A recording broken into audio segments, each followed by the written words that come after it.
TELADOC. You don't need to explain what happened. We all know what happened. But my question is, do you see it kind of getting back to the level and becoming the Amazon of health that Kathy says can be? So I think it's possible. Like, what I think the thing that really scared me about my TeleDoc position and about TeleDoc in general is like, so in a nutshell, what TeleDoc is trying to do is build a total healthcare ecosystem, right? What does that really mean? That means that they bet there's this big benefit of having all sorts of healthcare under one umbrella. You have this specific mental health problem. We know in the data that that leads to all these other things that only we know because we touch all those other things. That's like the big differentiator between TeleDoc and a point solution, for example, a mental health company that only does mental health. So if mental health symptoms are a precursor to some other very physical or biological disease, they might not know about it, or they know about it from the mental health side, but they certainly wouldn't know it if it was something that got brought up in like an academic paper on that disease, right? But what they said at the last earnings call was, hey, we're facing increased competition in all of our like different verticals, mental health, chronic care, and acute, by companies that just do those things, especially mental health. So BetterHelp is fighting a hard battle against lots of much smaller companies that only target mental health. And so the idea there is, let's talk about Amazon for 1 second.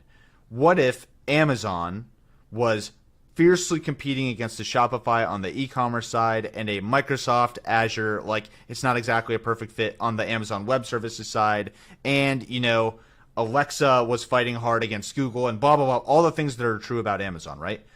Imagine only companies focused on those niches, right, were targeting Amazon. Amazon would probably start saying the same thing on some of these earnings calls. Hey, our Alexa is losing to a company that only builds the Alexa competitors. Our Amazon Web Services are losing to a company that only does cloud computing solutions. Like It's why NVIDIA or whatever, Spotify right? has survived, because they hyper focus on music and Hyper focus. Yeah, so like the strange bet on TeleDoc is all of these, you have one body, right? Like you have one brain, you have one body, it's all connected. And so what TeleDoc's bet is unlike Spotify, which benefits from this hyper focus because audio is its own medium, right? Like video is its own medium, books are their own medium. Your body's interconnected, so too should be the healthcare system around it, right? We should be able to track all these things together, and we can get you more information than any one pointed system alone, is the bet that you're making on TeleDoc.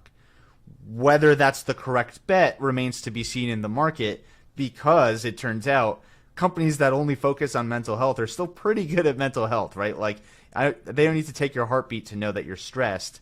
They can see it with mental health, right? Like, so the question is that a real moat? And if not, why are you spending so much money to acquire, Livongo? If Livongo's not giving you a competitive advantage, you were doing acute, you bought a company that does chronic, you slam them together to have this competitive advantage of being able to do both, and now you're telling me both sides are losing to different market competitors. Like, why'd you pay that 40% premium for them then, right? Like, that's what happened during the last earnings call. They took that big $6.6 billion and so you're write not down. buying the dip. I haven't bought the dip yet, but I actually haven't sold a single share of anything. Like, this is a really good opportunity to practice some diamond handing. I only buy companies I'm really comfortable in, right? So like, and I happen to actually be a long-term investor, like, believe it or not. So I'm still in on everything. I'm not sure we've hit the bottom yet either. I know that's probably a hot take at this point, but like, I think we might have just seen a big dead cat bounce Thursday and Friday.